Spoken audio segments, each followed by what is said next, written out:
सलीम सहारा है, तो उनके वालिद ने बेचे।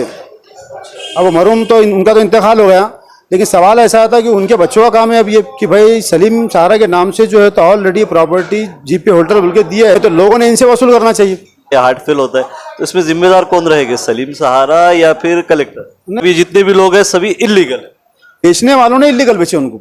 ये जो आपका मतलब पॉलिटिकल एक विवाद है, सभी को पता है औरंगाबाद, तो कहीं उसको लेकर तो ये चीज आप इस तरीके का नहीं बता रहे, लोग एक भड़का देगा काम, गवर्नमेंट इस पर कार्रवाई करती है, तो क्या ये घरों पे भी बुलडोजर चल सकते?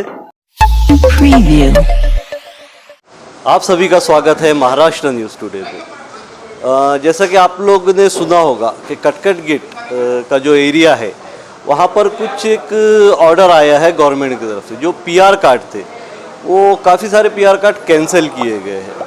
तो ये जो मुद्दा है ये सब क्या है, इसमें गवर्नमेंट ने क्या ऑर्डर निकाली है, ये ज़मीन क्यों जाएगी, लोगों को इसमें डरना चाहिए या नहीं डरना चाहिए, इसी सभी टॉपिक पे हमारे साथ बात करने के लिए मौजूद है जनाब जमील खान साहब। जमील खान साहब औरंगाबाद की काफ़ी मशहूर शख्सियत है।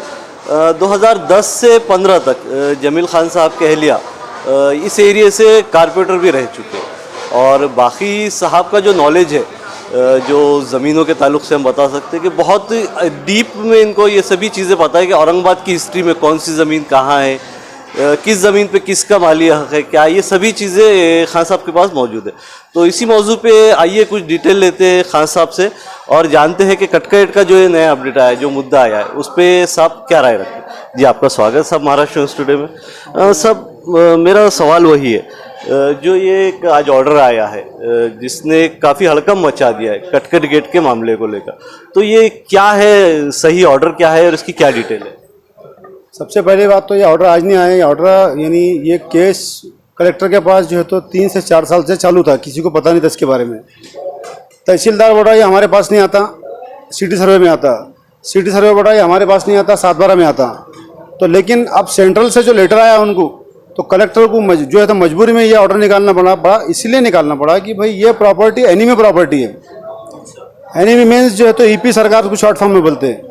अब ईपी सरकार बोले तो वो है इवैक्यू प्रॉपर्टी, यानी जो लोग हिंदुस्तान से जो है तो आज़ाद होने के बाद पाकिस्तान गए और पाकिस्तान से हिंदुस्तान आए, तो इनकी जहाँ पर जो प्रॉपर्टी थी खुर्शीदा बेगम की, और जो लोग इनके जो थे मुड़ मालक, तो ये पाकिस्तान गए तो उनको वहाँ ज़मीन मिली, और लाहौरी मल जेठानंद जो है तो पाकिस्तान से यहाँ पर आया तो इसको ये ज़मीन यहाँ पर मिली ईपी सरकार बोल के। तो ये गवर्नमेंट अंडरटेकिंग थी ज़मीन, और इसका जो है तो सेंट्रल मालक है इसका, और 7/12 में जो है तो लाहौरी मल जेठानंद जो है तो मालक बोल के उन्होंने डिक्लेयर करे, लेकिन इसकी परमिशन सेंट्रल ने देना चाहिए बेचने की। अब सवाल आता है कि भाई पेपर में आया, लोग परेशान है, कटकट गेट, सदफ कॉलोनी, त्रिमूर्ति हाउसिंग सोसाइटी, नाहिद नगर, तो आज जो पेपर में आया तो लोग परेशान है। तो भाई मेरा बोलना ये आ रहा है कि लोगों को जो है तो परेशान होने की ज़रूरत नहीं है, इसलिए नहीं है। कटकट गेट मालकी की ज़मीन है, ये गोकुल प्रसाद राम प्रसाद दुबे है, 4 एकड़ 16 गुंठे का ये जो गट है, और ये जसवंतपुरा है, तो इससे कोई ताल्लुक नहीं है, लोगों ने परेशान नहीं होना चाहिए। एक दूसरा city survey number 11601 Sadaf colony उसमें आता, तो वो भी जो है तो कुल डिक्लेयर है, और वो प्रॉपर्टी भी जो है तो कोई इवैक्यू प्रॉपर्टी नहीं, ईपी नहीं है, उसमें भी परेशान होने की ज़रूरत नहीं है। और इसके बाद जो है तो इन्होंने नाहिद नगर बताया, वो सर्वे नंबर 4 हत्ती सिंहपुरा है, तो उसमें भी परेशान होने की ज़रूरत नहीं है, क्योंकि इवैक्यू का जिक्र है उसके अंदर, और इवैक्यू प्रॉपर्टी 5 एकड़ 25 गुंठे है जो लाहौरी मल जेठानंद को जो है तो डिक्लेयर हुई। तो वो प्रॉपर्टी के ताल्लुक से वो प्रॉपर्टी जो है तो फ्रेंड्स हेल्थ क्लब से लेके तो नवाज भाई के तबेले तक के पीछे तक आती, और उसका अब जिन कलेक्टर ऑफिस से जो ऑर्डर हुआ, तो इन्होंने ये काम करना चाहिए था कि पहले सबसे पहले इसका मेजरमेंट करना चाहिए था डिक्लेयर करने से पहले, और उसने प्रॉपर्टी कितनी आ रही इवैक्यू में, ईपी सरकार में, यानी कस्टोडियन लैंड, उसके बाद इन्होंने जो है तो पीआर कार्ड 7/12 अगर इसमें आता है तो वो कैंसिल करना, और उसके बाद इन्होंने 7/12 में नाम लगाना चाहिए था। इन्होंने डायरेक्ट जो है तो कोई मेजरमेंट नहीं करे, कोई सर्वे वगैरह कुछ नहीं हुआ है, कलेक्टर की तरफ कुछ नहीं हुआ सर्वे वगैरह। हुकूमत ने लेटर दी और कलेक्टर साहब ने जो है तो ऑर्डर दिए, और जो है तो सरकार के नाम लग गए बगैर कोई नोटिस किए कुछ करे के। अब सवाल ऐसा आता है कि जिन लोगों ने ये प्रॉपर्टी बेचे, कस्टोडियन लैंड, यहाँ के ज़मींदार अपने आप को बोलते हो, तो उनका काम ये है कि भाई उन्होंने उनकी मदद करना चाहिए। और सवाल ऐसा आता है जब उन्होंने मदद करना, तो यानी अगर वो ईपी सरकार की प्रॉपर्टी है, ये बात में कोई दोहराई नहीं है, अगर वो रिलीज भी होती है तो उन्हें उसका जो है तो लेटर डिक्लेयर करना, लोगों को बताना चाहिए कि भाई आप परेशान मत हो, हमने आपको प्रॉपर्टी बेचे तो आप परेशान मत हो, इसका सारी जिम्मेदारी हम लेते हैं। इसमें काफी सारे पीआर कार्ड भी लोगों, पीआर कार्ड होल्डर है जो बहुत सारे प्लॉट है उनके भी पीआर कार्ड है, रजिस्ट्री है, तो वो लोगों के पीआर कार्ड कैंसिल होकर ये गवर्नमेंट का पीआर कार्ड बना है। तो सवाल ये आ रहा है कि बात वहीं पर तो आ रही ना कि भाई जो प्रॉपर्टी उसमें नहीं आती वो भी कार्ड कैंसिल हो गए, जो प्रॉपर्टी उसमें नहीं आ रही वो भी कैंसिल हो गए। तो कलेक्टर ऑफिस से जो है तो हमारा मेरी गुजारिश है कि उन्होंने इसका जो है तो सर्वे करना, यानी 30/3 प्रॉपर्टी है वो कस्टोडियन लैंड, जिसको कि लोग चोटी प्लॉटिंग के नाम से जानते हैं, उसका नाम ही है। तो वहाँ के लोग परेशान जो हो रहे हैं, तो उन्होंने ये पूछना चाहिए भी जिन लोगों ने इनको बेचे तो उनसे कि भाई आपने कस्टोडियन लैंड की बेचने की परमिशन लिए थे क्या? अगर लिए तो वो जो है तो लेटर सामने लाओ, कलेक्टर के पास जाओ, निवेदन दो, उसके बाद जो है तो अगर वो नहीं होता है तो उसके बाद हाईकोर्ट है फिर उसके लिए। और ऐसा नहीं उसका रास्ता नहीं है, रास्ता है उसमें, लेकिन पहले जिन लोगों ने बेचे उनका काम है ये। तो जैसा कि साहब ये जमीन किसकी थी और किसने बेचे, ये इस पे कुछ रोशनी डाल सकते हैं? बिल्कुल, ये ज़मीन जो है तो खुर्शीदा बेगम 22 एकड़ 22 गुंटे या 21 गुंटे का गढ़ था, ये सर्वे नंबर 30। ये कब की बात है साहब? ये 1972 में सिटी सर्वे हुआ है।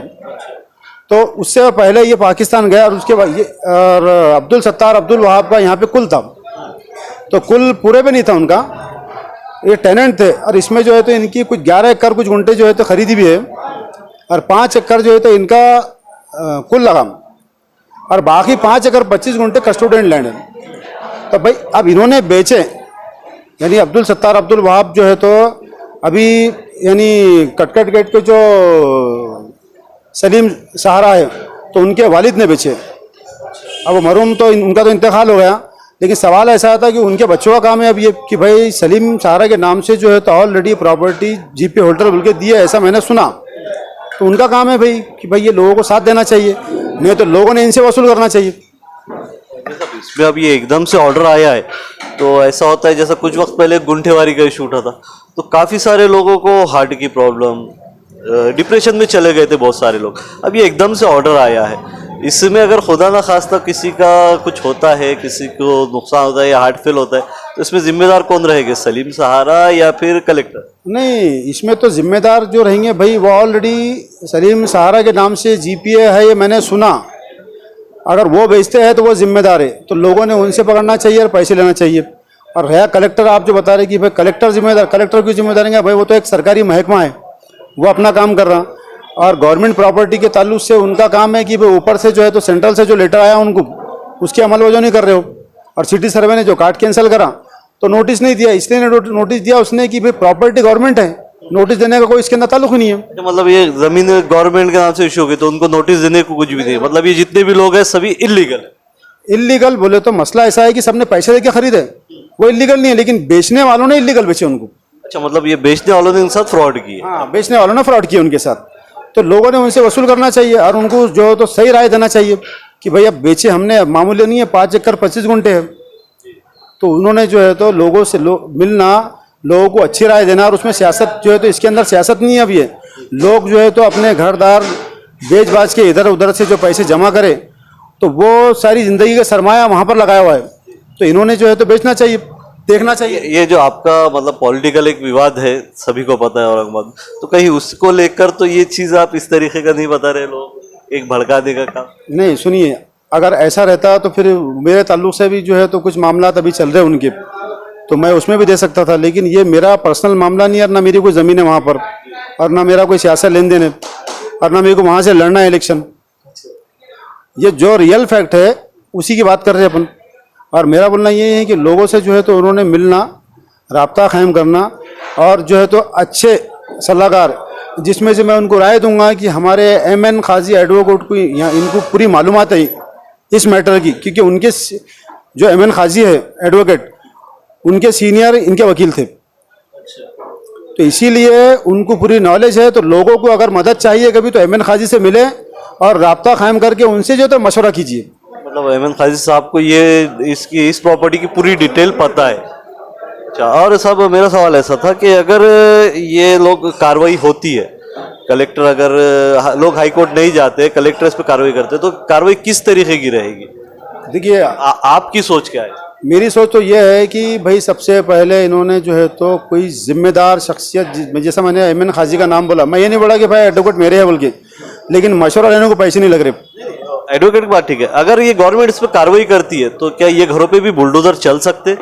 भाई देखो अभी आज हुकूमत जो है तो कोई हमारी नहीं है, मुसलमानों की नहीं है। अभी आरएसएस कट्टर बोले तो बीजेपी वही है, हुकूमत किसी की सुनने वाली नहीं है। इन्होंने यहाँ का नहीं है, औरंगाबाद का, हिंदुस्तान में जितनी भी ईपी इवैक्यू प्रॉपर्टी है, ईपी सरकार है, सबकी इंक्वायरी निकाले उन्होंने, तो सब पे होने वाला है ये, एक के अकेले पे नहीं होना है। लेकिन मामला ये है कि हमारे लोगों को जब मामला होगा तो बर्बाद हो जाएंगे, और उसमें खुदा ना खास्ता जैसे हार्ट आ गया, जो भी मसले, तो जिम्मेदारी ये लोगों की रहेंगी जिन्होंने बेची।